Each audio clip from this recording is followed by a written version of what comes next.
Hi, welcome to the Create and Grow podcast. This is Janine Letford, your keynote speaker on intercultural creativity, neurosomatic creativity, and prismatic leadership. We are excited to have just a wonderful guest as we get ready for just tons of brain celebrations and creative thinking celebrations, and of course, people just coming together, being unified as we start out the year of 2025. I have a wonderful guest who's doing big things in the realm of brain health, just brain unity, getting us connected, getting us moving, getting us understanding about this 3 pound universe, as Dr. David E. Eagleman calls it on his podcast, which he has a great podcast called The Cosmos. But this 3 pound universe that really is in charge of a lot of things. When I teach my students and I train teachers, I say, when you go into class, you can be focused on their you're not really focused on their kidneys or their liver or their left ear. You're focused on changing this beautiful organ to be flourishing, to be brighter, and to be better connected. So that's really what we're focusing on, the brain. And I have with me Dr. Krystal Culler. She is a holistic brain health expert with nearly 20 years of experience working with individuals and groups with brain-related diagnoses and their families, and providers and advocacy organizations. But the way that I found out about her is she is a new author of a wonderful kids book called A Kids Book About Brain Health. And she also co-hosts a wonderful podcast, so you should definitely check it out, called the Best Brain Health Podcast. And let's talk brain health. Or actually, the podcast is called Let's Talk Brain Health, and it was rated as one of the best brain health podcasts. Yes, let me make sure I get that right, because that is very important, because after this, you can go check out her podcast. Her mission is brain care for all. And so she's certainly in alignment with my mission. Let's bring her to the stage. Dr. Krystal, how are you? Good. Thank you so much for having me today. Yes, thanks for being here. We are excited to have you. We're excited to partner and to just see what's going on out there in the conversation of creative thinking, which is really my focus. But of course, creative thinking is highly influenced by our brains, right? And so thank you for being here. And really, before we dive into your background and all the work that you do, and of course, your book and your podcast, what really is the biggest concern as we come into 2025 when it comes to your work? Oh, that's a great question. I think we're on the cusp of just really starting to get traction on the conversation around brain health. Last year, there was a lot of momentum around the idea of brain capital, meaning we need to invest in our brains from an economic standpoint. And some of that is starting to actually realize how we value brain skills for people of all ages, not just kids, adults in the workplace, but even as we are aging. What are those skills that help us, and how do we cultivate our time and our energy into developing those? And all of this is a lifelong journey that all of us are navigating together within our loved ones networks, within our communities, and I like to say that even goes beyond us. So when we're all thriving at our best, how different of a world that's going to look like. I know that sounds philosophical, but I think we all know how Mhm. that is when we're feeling our best selves. And if more of us are walking around feeling that way, there is this Mhm. ripple effect. And so I'm really excited to see where 2025 is going to go, because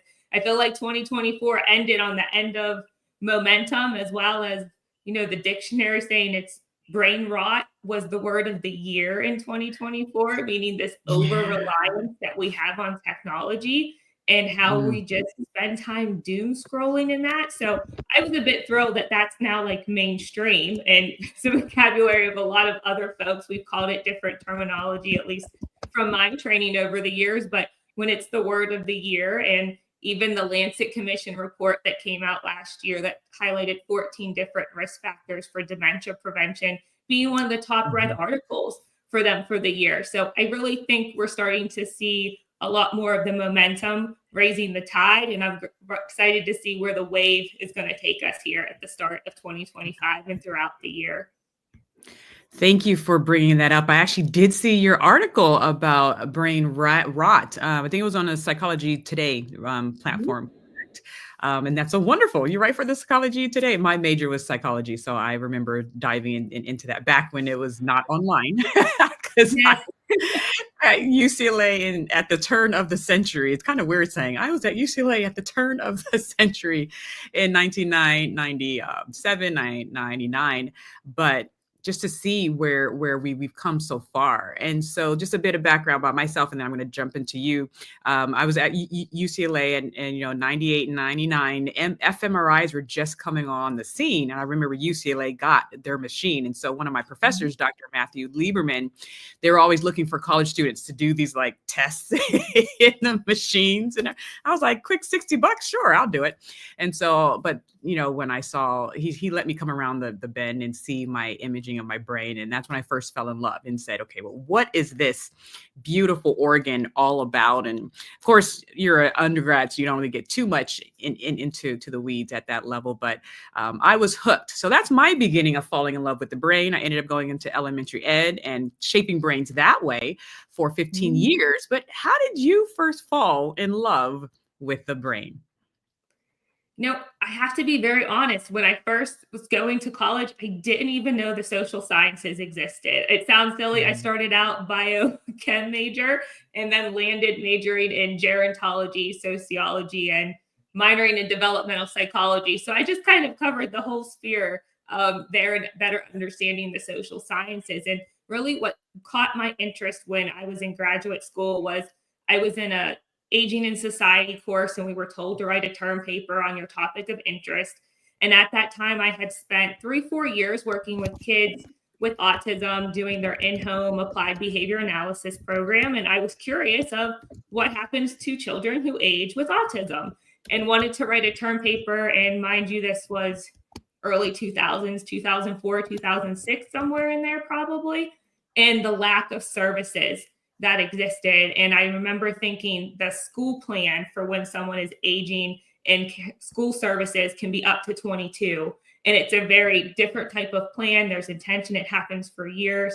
Well, nothing happens on the later adulthood side. And that was actually even some of my thesis work at the University of Akron. I looked into retirement for people with developmental disabilities in Ohio and realized most people that provide services didn't even realize the state age to retire was 55 compared to 65 at the normative population at the time I did my thesis.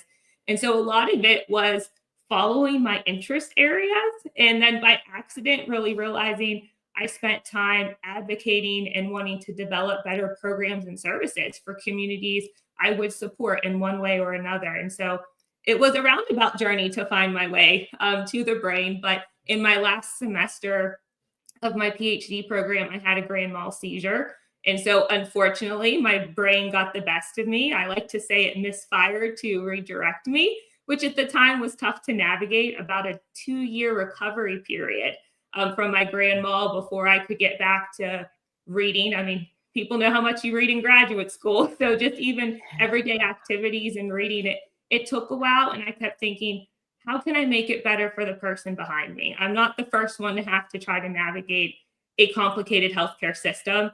I was fortunate I Mhm. knew more about healthcare and aging. And to your point, I remember studying psychology. I was in my neuropsych assessment class, and here they are doing my EEG, asking me the president and the date. And I'm like, I had no clue. I was failing what I knew in times of Mhm. space and time and orientation, and knowing okay, my brain's going to take some time to recover, but how do I take what I've learned and navigate and try to make it better?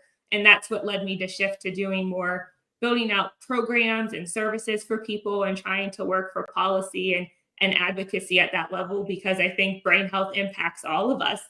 More people Mhm. recognize that now. Before we thought it was only for very specific populations, but now it's the idea of brain health is for everyone. And so, how can I help support communities that I serve through my work or communities I'd like to be engaged with as well? That's so good. Thank you for sharing that. I see a lot of times, sometimes we go through things that we're kind of almost meant to be a voice for and a justice advocate for. Like my first book was on financial literacy and financial freedom, and for me, going through the wave that a lot of my generation had to go through of the first big wave of college debt, right, and getting pummeled under that. But I was like, hey, maybe I'm a voice to say, be aware of this and start early, start investing early, look at different ways to deal with scholarships and things like that, so you're not pummeled with it. So thank you for sharing that journey. And it's almost like we're all on our own brain journey without even knowing it. They say that it's which I do have a plushy brain, right? I have a real brain and a plushy brain. But they say we didn't really pay attention to it. There was so much talk about the heart, right? Back in the 80s and 90s, the heart health. And the brain just kind of got not really, noticed or talked about until something went wrong. And so now there's a lot of talk with how do we not wait for things to go wrong before we give mind to our brain. And so you have a lot of people out there listening who are just, everyday folks. They don't have tons of medical degrees. They don't go to the journals, because that's one thing that I bring up. It's like all these great findings are happening in the academic world and in the journals. And, I go to meetings put on by the United Nations General Assembly of the Brain Health, and a lot of the Brain Capital Alliance and the European for brain health. So they're having their meetings, but I'm like, hey, how do we get this to Susie, the hairdresser, and and Jimmy working at Walmart? How do we get these to normal people? So what are some things that us regular folks can do right now? No, I think that's probably what drove a lot of my work as well, is thinking I studied psychology, right? But then we weren't always told most of the skills we're talking about of brain health come back to psychology or different techniques or divisions of psychology, I guess I should say, on how to take care of yourself. Like even in college, it's like you need a movement class for a credit. Okay. But no one ever actually was like, health class didn't actually advocate more for the health skills. Like you said, you learned about things to be aware of, but how do we get these skills to people? And that's always where we've tried to sit in the same pace. Is that I always say it's translational science, which is why I'm grateful to be able to blog for Psychology Today, is because when I find something that's interesting, it's okay, how could we share this with a little bit of a broader audience? So then now they have awareness that there are things they can do.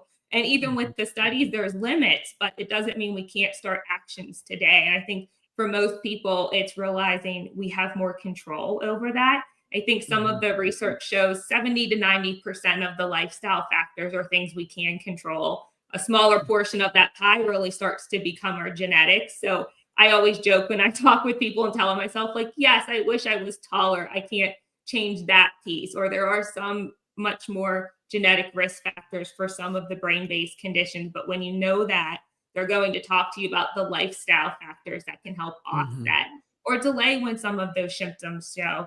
And so I like to think it's really our basics, but with media and the way American life is we've really got lost about those. How we breathe, how we nourish, how we hydrate, how we engage, both, I would say, moving the body, whether that's naturally or intentional exercise, how you're stimulating your mind.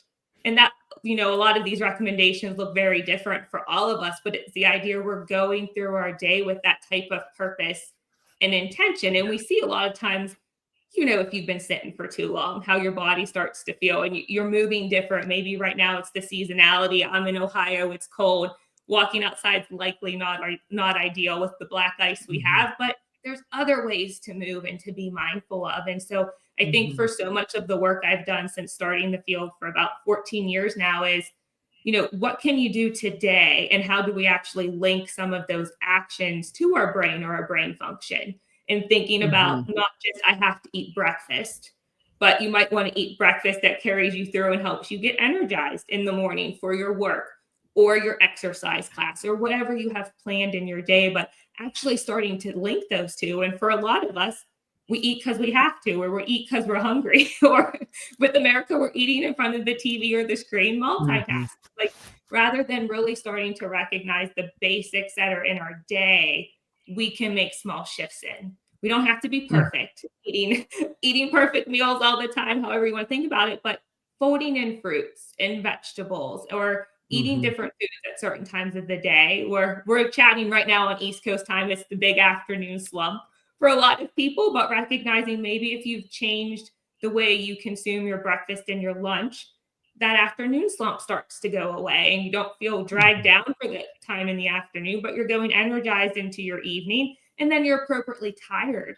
by the time you go to bed, which I like to think that's the last one we tend to overlook is our sleep, how important that is, which Mm-hmm. probably when you trained and I trained, that was like the myth of the first thing to go. When you're crunched on time, what did you sacrifice? Your sleep. If you're studying for an exam, what do? You cram all night long and you sacrifice your sleep. And now we know there's enough research of all those things that we did or we witnessed our peers doing as kind of a Mm-hmm. normative thing for productivity and success were not the best things for our own interest and health. I look back and want to tell myself I probably would have been better off getting a good Yeah. night's sleep before those exams than trying to do the power Mm-hmm. hour and then falsely eating sugar before to have energy to get through exams.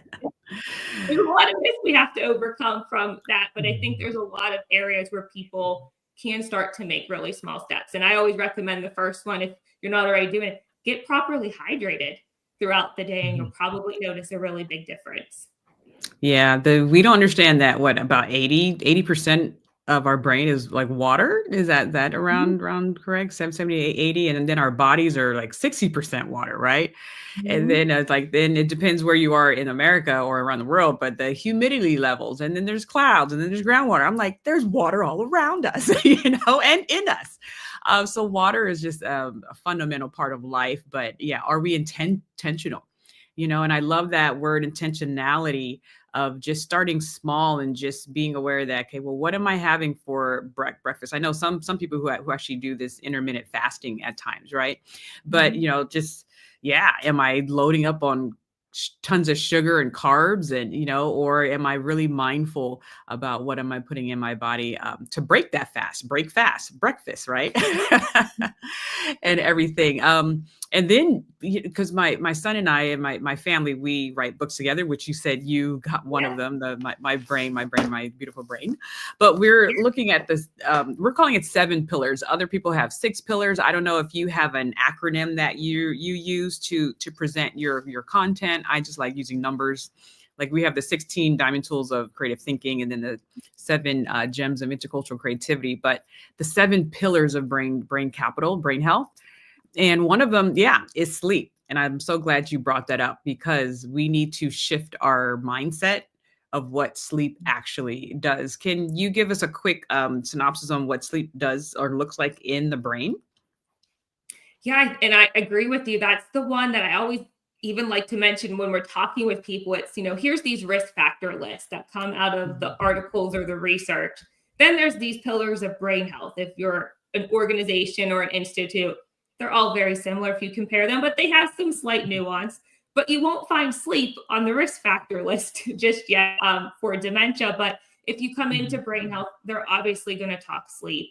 Same with nutrition. So I always have in my slide decks or presentations when you're talking with people, it's like, here's from the research, here's the models we use, and then here's this whole list of emerging risk factors like air Mhm. pollution. We've seen studies come out over the current wildfires or the past ones that have happened.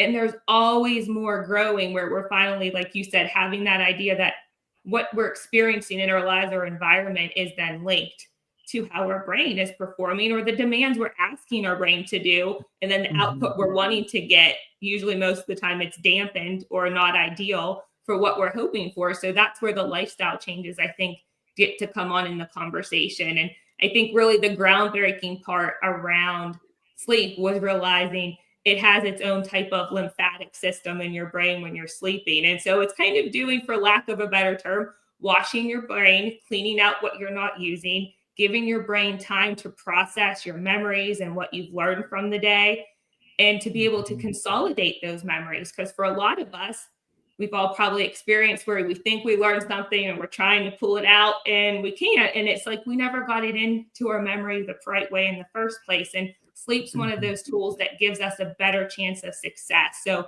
studying and then getting a good night's sleep will help you increase the chance of recalling that material you were trying to remember. And that seemed to be a big step a lot of us would forget, of how important that whole sleep process is, and why we want the different stages of sleep as well to be able to do that. And I think with talking, I'm not sure about you, but when you talk to most people, if you're pressed for time, what's the one thing you sacrifice out of your lifestyle? Unfortunately, it's the top two things for your brain health: your sleep and your physical exercise or your movement. Those are the ones we tend to sacrifice to take care of what other new priority is emerging in our day to day. Yes, yes. And so when I put my son to bed, we have our brain checklist, and that's why I love these plushies. I'm like, hey, how were we good to our brain today? And then we go over, because we do like declarations at the end, and then a small prayer. But it's just like, all right, let's get your brain ready to wash out those toxins. And then I say, get ready to go through your brain car wash, right? Because I don't want to say brainwash, because that has its own negative connotations, but your brain car wash. So, and so before we get to your book, I want to talk about two other areas, and then link it to getting kids, getting young people, even 2-year-olds, right, excited about taking care of their brain, because it's this abstract thing, right? Because I can see my arm, right? I can see my foot, but a child can't see their brain. And so, how do we make it more real? And I love the things that you're putting out there, because it's helping them be more real. But let's talk about food, and then we're going to go back a little bit back to movement and connect that to the arts. I believe there's going to be like a food war, because America is known to have had basically a free reign on putting just toxins and crazy stuff in the food, and then putting the food at eye level in the supermarkets, and then the healthy stuff is way in the back in the corner at the bottom, and then all this other junk food is at eye level, and everything. And then you have your dyes and everything. What do you know about the food where we were, and what's it doing to our brain? And then what are a few tips that we can employ to go at least in the right direction? Yeah, I don't know about you. I didn't get to travel outside of the US very much when I was younger. I did so through my fellowship with the Global Brain Health Institute. And shopping for food in another country is a completely different experience than here in the US. And I guess it's, a lot of what we do read around brain health and information comes a lot of times out of Europe, in the UK. But to actually walk in and be like, oh, I want to pick up a snack, like the fruits are wrapped, or the fruits are what's readily available by the cashier's checkouts rather than the quick candy bars. And there's not as much processed foods readily available for people. So that was one of the experiences that was very eye-opening for me, was, I can read these things, or we know about these issues like food deserts that exist, where people's most common place to be able to get food that's closest to them is I would say a gas station, or the gas stations that are mixed with a food mart. But what's the quality of foods in those food marts? And so really to be mindful of a lot of it, of how much processed foods we may typically consume. And I like to say, although my background's not in dietary or nutrition, I did take a few classes, but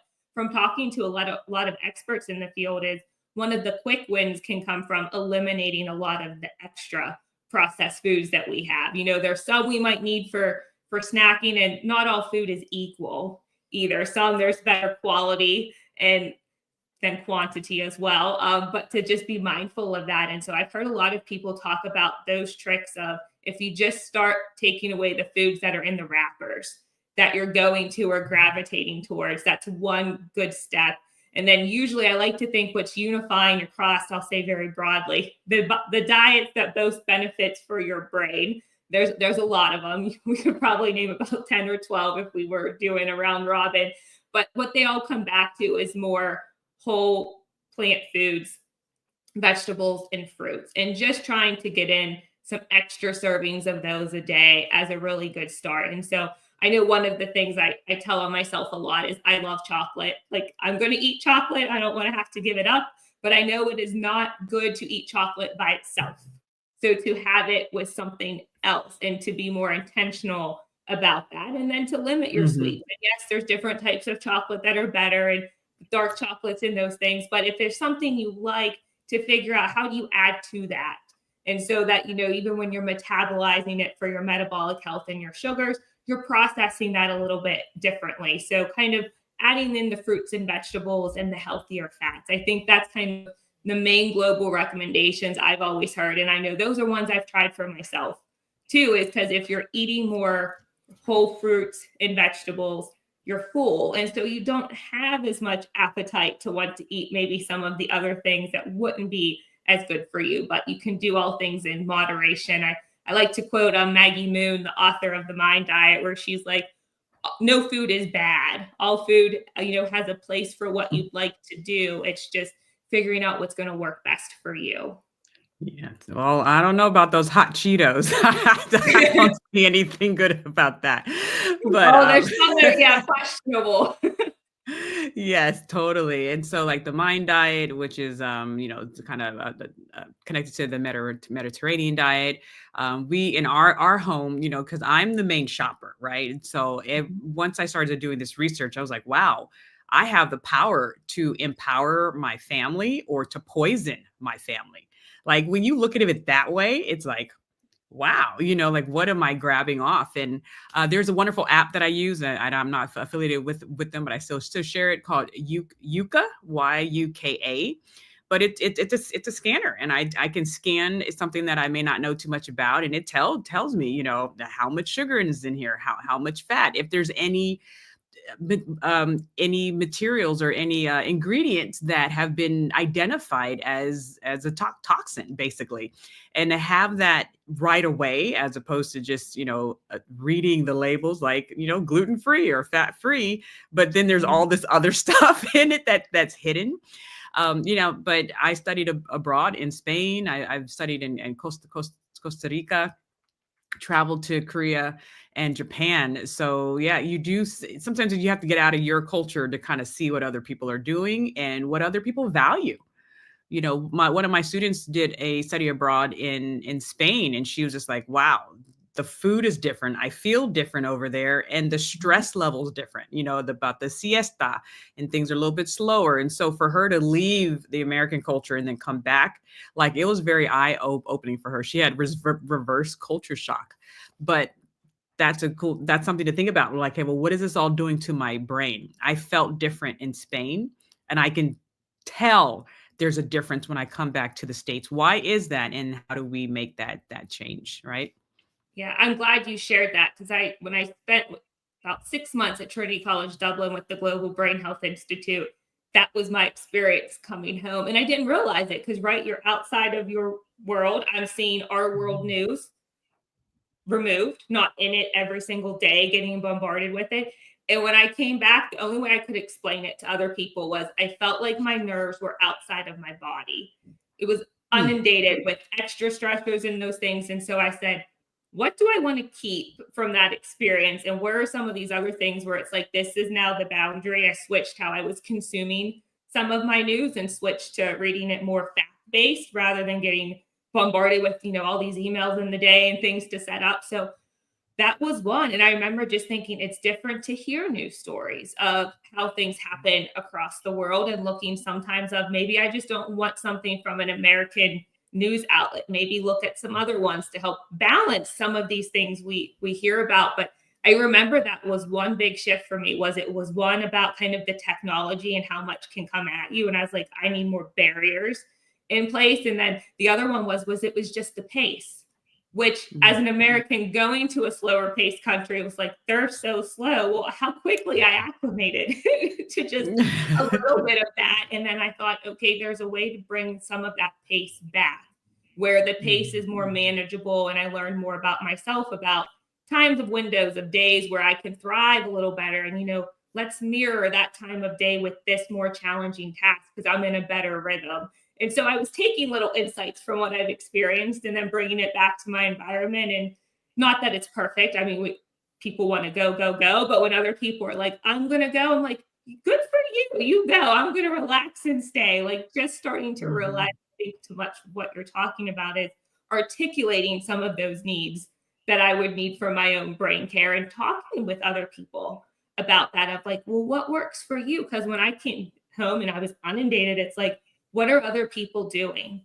Because it's not bothering Mhm. them with a stressor, and like learning some of those other strategies from my peers as well and thinking that through. But it was one moment that opened my eyes quite a bit where I thought there's lessons to be learned here. There's things to keep and there's things to let go. And that's a constant evolution, I think, on the lifelong journey for brain health is what's working for you now and serving you in time and what may change in the future and being open to that.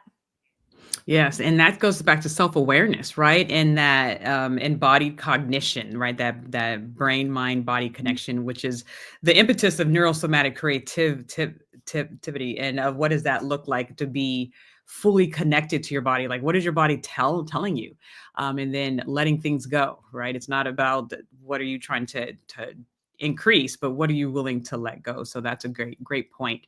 And then you did talk about move. You talked about movement, and I think that is another revolution coming up because people think that I'm exercising so I can have big biceps and like and look great, but now the conversation is what's good for the brain, what's good for the heart is good for the brain, right? This organ that has all of these veins and needs oxygen, and really how important is movement for the beginning of life but throughout the lifespan, especially as people are aging, and in different types of movement as well. Like what does that look like to be creative with your movement options? I mentioned Erica Hornthal and Mhm. her work. She has a book about body awareness, and it was one where it was the first that gave me a bit of a shift because most of my work has been working with aging adults. So it's how do we modify to be able to continue to move well as we are aging, and what do those things look like? But her book really pointed out too was the idea of thinking about our typical like movement vocabulary. We all tend to have certain movements or range of the way of which we move throughout the day. And so it's how do we then expand movement and what does that look like for all of us? A part of me jokes is like now I appreciate someone inviting me to a yoga class. When I was younger and Mhm. even in college, I think at the time I loved Taibo. I loved those videos. And that's what I would like to do. And I would get so sad when it would come to like the yoga program because I just felt like this is a long period of time. I don't know why this is helping. I didn't understand at that time how to have the balance of movement that might be more higher aerobic or targets the heart versus doing these gentle movements. And when I had my seizure, one of the only things I was able to do shortly after that was Qigong. And so I told myself as I was recovering, if that's what I can get up and do is a 10-minute morning and evening, very gentle movement type of exercise, then that's what I'm able to do right now. And that was very different because that was not the workouts I was used to doing and having that Mhm. shift. And since then, I manage chronic migraines. And so there are certain movements I can do and certain types of exercise that are a little more triggering for me personally. So you won't ever find me Mhm. with my head below my knees for a long period of time. And just learning how to modify. And I think a lot of that is an important conversation to have with people. And if I look back to one of the things that's just been a constant in my life, which the research supports even as we're aging, is just walking. Walking to Mhm. move can be enough. And I think for so much of what we've heard, the different fads and fitness and things, they always are ebbing and flowing. But the idea that we tend to be dismissive of just the very simple day to day practices we can have, like walking or gentle movement. And I don't know if anyone else Mhm. has ever done some chair exercise programs, but if you try those out, you might really realize like how your hips are and how different muscles in your thighs feel are very different when you do some of the similar programs sitting versus Mhm. standing. And so it's the Mhm. idea sometimes I like to think we should all just go and try movement programs with people we know of different ages just to have those experiences and to see what Mhm. works. Because if not, we tend to be dismissive of what would a 30-minute chair yoga class do for me until you take that time Yeah. and break in your day. And I remember even when we did that during COVID, we had people that had their laptops out on their cars and parking lots to like tune in to do that on their lunch break, like recognizing they needed the break, taking advantage of being outside in nature and then modifying for what they could do. The idea of sometimes it's just having that invitation or accessibility to try a program that's different than our norm. And that's really what creative thinking is about, right? Getting out of your norm, looking at different options and seeing how things are connected. I actually had a job to do, a keynote to do on Royal Caribbean cruise, which was nice. But I popped into a chair movement class. I'm so glad you brought that up. And I was like, what is this? But it was great. And it was actually a little tough, it's like, because you're at a different, level, you're using your weight in a different way, but everyone in there was so locked in and just, and people were modifying for what they could do. And it was very inspiring to see. So, yes. So those of you listening, try out a chair movement course. You probably find something online or in your community, but just doing different things. If you've never done, Zumba before, if that's your thing. I took my first spinning class. It was like a faith-based spinning class. So you're listening to faith-based music while you're spinning. And so just these different combinations. It was called Praise Pedal here in Phoenix. So it was really, really cool. And I just love putting myself in new experiences so people can hear that too. Not only are you moving, but you're getting a new experience. And then you can even do it culturally, right? There's different movement experiences that are culturally connected as well, a different dance class. And that'll segue us into the arts. So I'm a huge arts fanatic. I taught music at elementary school for 10 years during my 15 years of teaching, but I wrote my master's thesis on it. But now all of this neuroscience is coming out about what music does to the brain, what movement, right? Moving in your cerebellum and monitoring the prefrontal cortex and really getting your brain excited to be alert and aware, right? And theater. I just had a podcast with Dr. Talia Goldstein, and she's looking at all of the transferable leadership skills that theater offers you, in addition to emotional intelligence, body awareness, right? And just creative thinking. And then, of course, visual arts, the ability to observe, the ability to sense patterns and things. And my position is that the arts, I believe, are going to be the game changer in every level of development, but especially in leadership and in that first critical brain period from 0 to 4. You can even push it out from 0 to 10 or so. So that's really what I'm positioning. But what has your experience been with seeing how the brain and the arts and where are you with all that? No, I appreciate you sharing that, because my counterpart, Leanne, and I will always joke where it's like, we know the brain benefits. We should not be the people to facilitate it. And so I think that's been one of the things I really learned over the years. And I'll be very honest, in the first brick and mortar Center for Brain Health we had, I would plan art programs. We had local artists, people that were retired that used art as a hobby, but wanted to teach it to their peers. I'll come in, and I remember I just didn't want to do the class. And I'm like, I'm not creative. And the one lady goes, you just haven't tapped into your potential yet. And I was challenged by our own participants, because I came from the same line of thinking.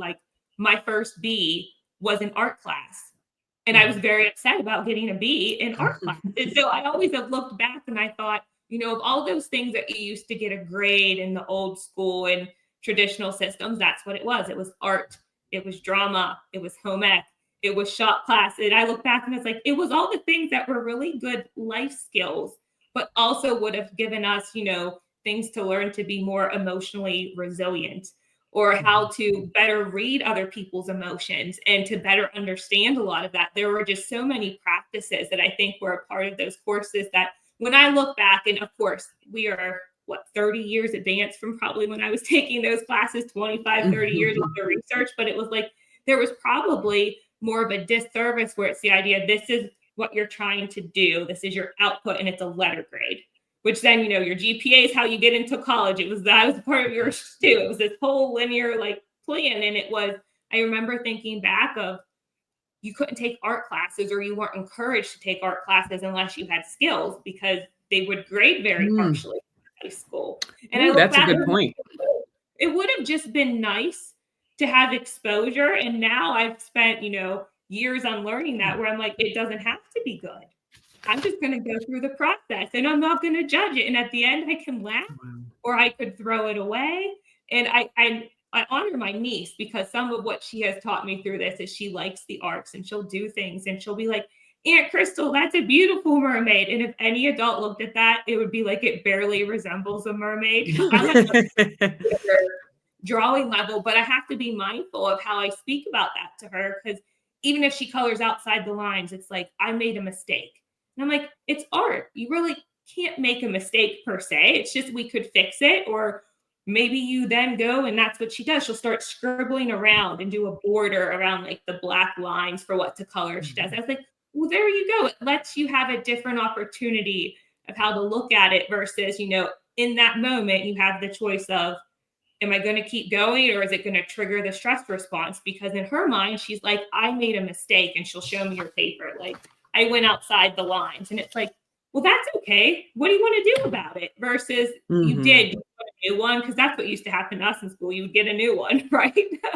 But trying to think about in those moments. And so I like to say for me, that's the one where I'm really grateful to go with other people who would invite me to those experiences. And I know from my own brain health, those are probably the first classes I need to go take because they will challenge me in a different way and let me explore things I've not had the opportunity to do yet. And so I'm a very big advocate of the arts, and I can appreciate all the people that come from the different disciplines, whether it is dance or theater, comedy, script writing, there's the whole different types of mediums for actual artwork, but everything that they bring. And I always think about having conversations with them of how different they see the world too. And there are things to be learned about that. And it's one of those things, I think for a lot of us, it's an open opportunity to engage and challenge our brain in new, fun and different ways. Yes. And you bring up a very good point, right? Because there's so much here. And this is why I think I'm dedicating the rest of my life to this point. Because number one, your experience as you seem like an academic, right? If that's one of the labels, I'm very iffy about giving people labels, but just from hearing your stories and then seeing your bio, you are definitely heavily in the academics. But coming up through the K-12 system and even higher ed, when people are focused on doing well, right, in school, because you have that next step to think about. I have to get into college. I have to get into medical school or whatever type of process. Yeah, am I going to take the risk of this class or these types of classes where it's very subjective, and it's very of an emotional, process. Learning is an emotional process, pulling from the work of Dr. Mary Helen Emerendo Yang over at USC. But yeah, just the art, the expressive part of it. And so when you put a grade on it, that is an interesting concept or topic, that I think should be further discussed, because if we're going into a time when the arts, I believe, will be seen as a critical part of the human development, especially as AI is taking more and more of a hold, machine learning, they're doing all that stuff. So we need creative thinkers. And I do separate the word creativity from artistry, right? They are connected, but a lot of people think they're not creative because they're not advance in the arts, which, creativity is found in all areas. We just say it's the process of problem finding and problem solving with relevance, value, and novelty. But if people think they're not artistic, then they're less likely to really engage with open abandonment. And a lot of people have a lot of trauma. I call it a creative abuse, from their childhood experiences with art. Someone made fun of them. Someone laughed at them. I heard of a teacher, tearing up someone's picture in front of the class, like some serious things that can be very traumatic for a human being. And so then you have these adults who do not have these 4 or 5 ways of communicating their experience, their lived experience, and moving energy through singing, through drawing, painting, moving their bodies, through monologue or narrative or spoken word. Like, they've been stripped of these tools, which we now know are critical tools for being fully human.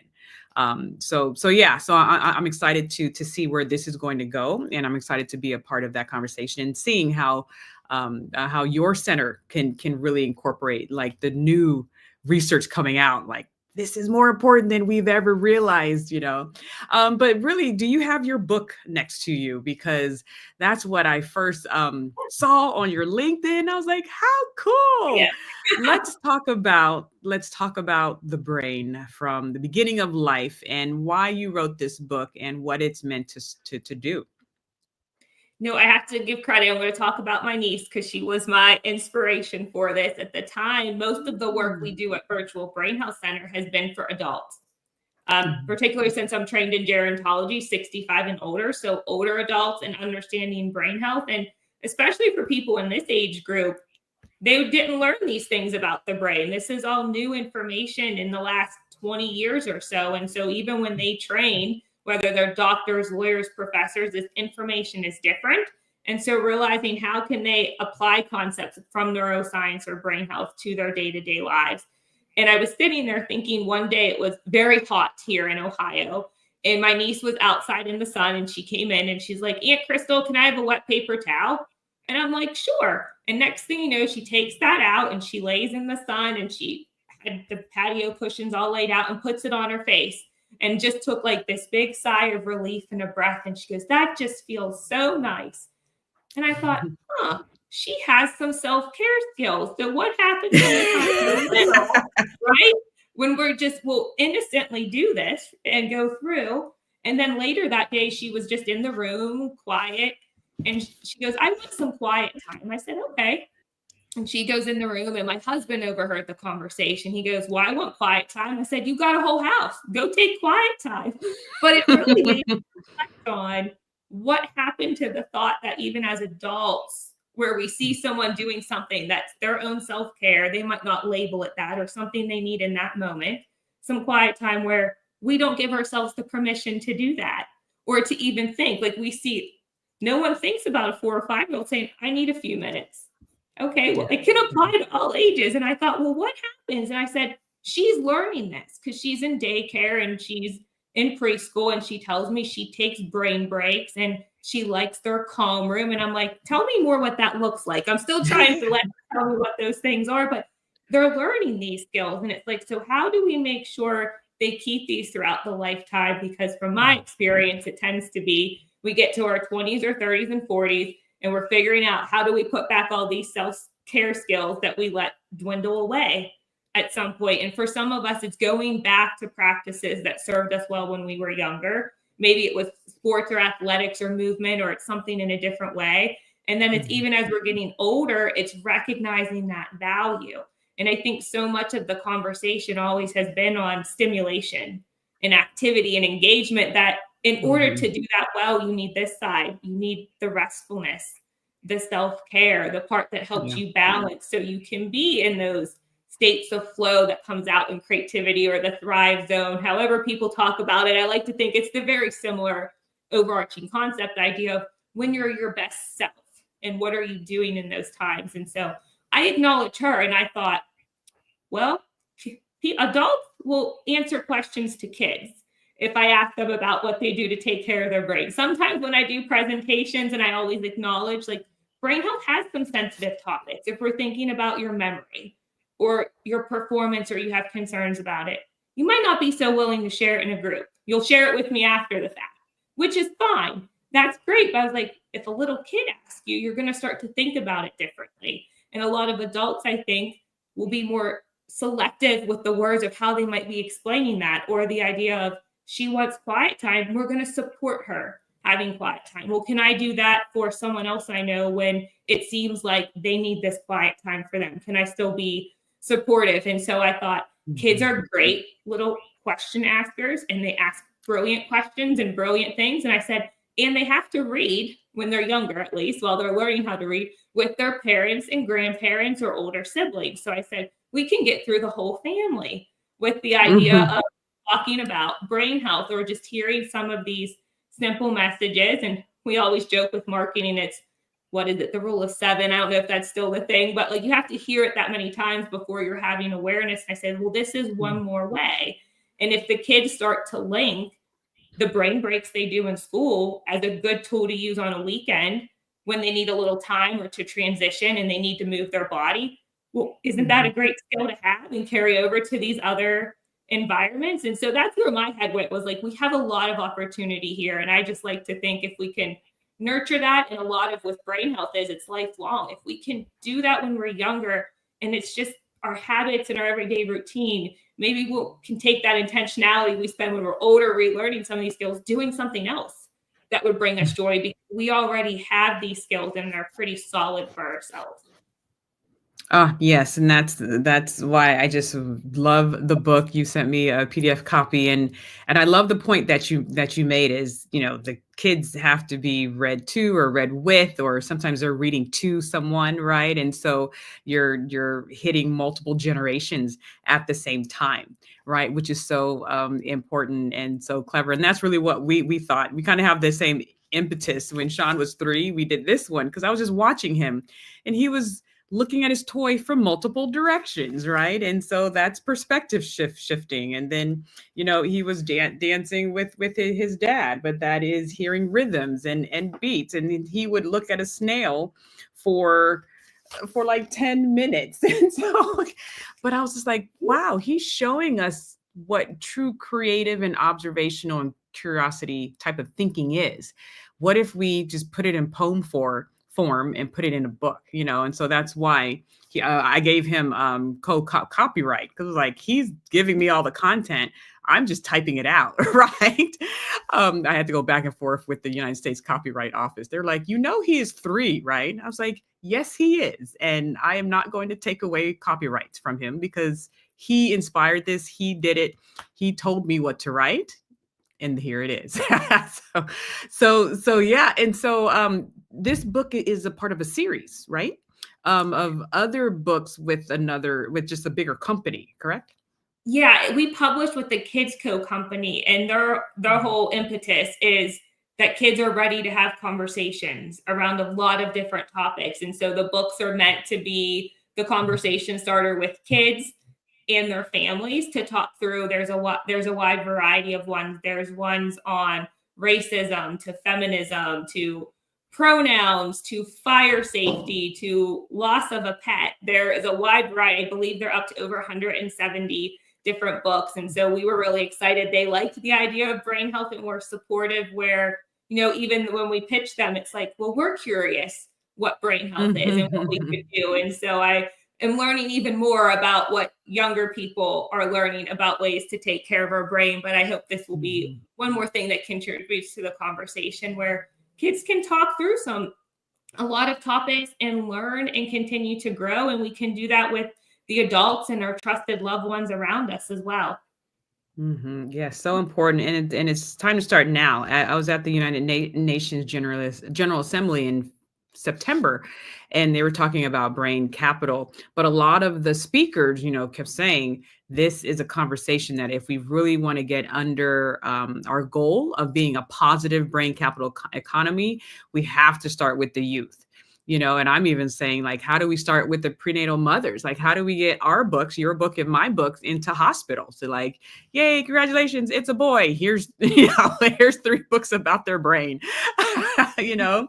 Please sing to your child, dance with your child so they can feel rhythm, be aware of what we're feeding your children, show them security and love and comfort, make eye contact, speak directly to them, put down your cell phone, all of these things. If you can speak another language, see if they can be multilingual. All of these things we know now that build brains. How do we get it into prenatal care? That's really, I think my next book is going to be like Oh Brain Baby or something like that, where if I just see a pregnant mom, I'm like, here's a free book, here's a free book, here's a free book, Well, and I think that's a lot of what you shared strives for your work as well as us, is this translational science piece of like, here's the science, like we're still learning, they're still investigating them, but like there are practical things we can do today that don't cause harm, that don't have, this long list of side effects. And you know what, if it resonates with you, you fold it into your day. And if not, to encourage people, this isn't the skill for you right now, maybe later, and maybe not at all. And that's okay. You could say you tried, but I think that's an exciting part of being in that translational space. And I could see for your work too, is, we can see these other avenues where here's this population that should probably know these things, the things we know or we may take for granted that we're talking about other people, but others don't know. And it's like, this could help change how you take care of yourself or the things that you prioritize, or just even shift your thinking a little bit differently. Yes, yes. So good. And so much there. I can talk about the brain all day. So there's a lot coming up with Brain Health Week. I know the Center for Brain Health over at the University of Texas Dallas, they're having their big Brain Week the last week of February. And so I'll be there in some lectures. Sean may be there on Saturday to read his book and as well. And then you're having some big festivities with another week for brain health celebration. Can you talk about that week? Sure. We partner, it's been a few years now, with the Dana Foundation, an international brain research organization, to celebrate the brain and how neuroscience translates to our everyday lives. So we joke, we call it our Brain Week, our mega event of the year, because we get to skew a little more science heavy during Brain Week. But we have at least 15 different partners joining us from different organizations and a wide variety of programs, from the importance of dance movement to breath work to understanding the bullied brain. So there is a wide variety of topics that we're very fortunate our community lets us know what they have interest in. And we have found wonderful collaborative partners to help fill that need. But we're excited to see where in the world we go. I think so far we're just shy of 110 countries of people tuning in and joining us. So much of this conversation that we have on brain health is global, and the ability to be one spot where people can come to get access to education and find other resources that may help them for where they are is a great pleasure. So we're very excited to be gearing up with that for our community. Wonderful, wonderful. Well, I love to be where the action is. So I'm just anyone having a brain health week. I'm like, I'm there. I'll just invite myself. No, but thank you so much. And so we are, let me get my diamond. We are the diamonds, right? Our 16 diamond tools of creative thinking. This is our logo for that. Then we have our lyrics and leadership program we're launching, where it's the Phoenix rising with a diamond. But we believe that we are all diamonds. We're all meant to shine bright. We're all prismatic, and we all have wisdom to share. And so what is your gem of wisdom you would like to leave us with? I thought I would read to you the poem my niece wrote, because she won the poetry contest with Dr. Eric Chodler and his team of Neuroscience for Kids. She won last year, and she was so excited, and she spent weeks working on it. So if I can, I thought I'd share her quick little poem. Mind you, she was in kindergarten when she wrote this, so we sounded out the word brain, so BRAIN, and she told me the different things she does to take care of her brain and sounding out the letters. So advice from Tegan. The title of her poem is I Love to Learn at School. It is very important to grow your brain. If you do not use your brain, you do not do good in class. B, busy boxes are my favorite, and brain breaks too. R, resting my head down on my desk. A, always playing at recess and in the calm room. I have an idea, a good idea. N, never talking during quiet time. I get smarter and smarter every single day when I use my brain. So I hope advice from a 5-year-old might inspire everyone in some way to take care of their own amazing brain. Beautiful, beautiful. Well, I'll definitely have to get more information about that and to share that neuroscience scientist event. But wow, thank you, Miss Tegan. We definitely need to connect, and maybe Sean can write her a letter. She's 6 now or 7. Yeah, she loves writing letters. She's going to get smiley face and hearts on it too. Yeah. So wonderful, wonderful. So that's wonderful that, you're working with the older population, but we're both working with, all types of population, but also focused on the little ones who are starting their trajectory journey, which is amazing. So thank you so much for sharing your work with the Create and Grow podcast audience. And we look forward to getting your book. If people want to find out more about you, where could they go? You can find everything from us, from our Brain Week events to kids' books to coloring pages, infographics, all on our website at virtualbrainhealthcenter.com. Thank you so much for having me today. Wonderful. So to everyone, go and be good to your brain. Check out all of her work. And then of course, we have our books as well. My Brain, My Brain, My Beautiful Brain. And I Am Creative.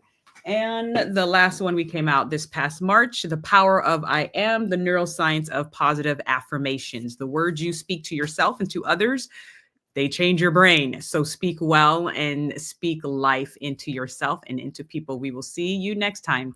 Take care.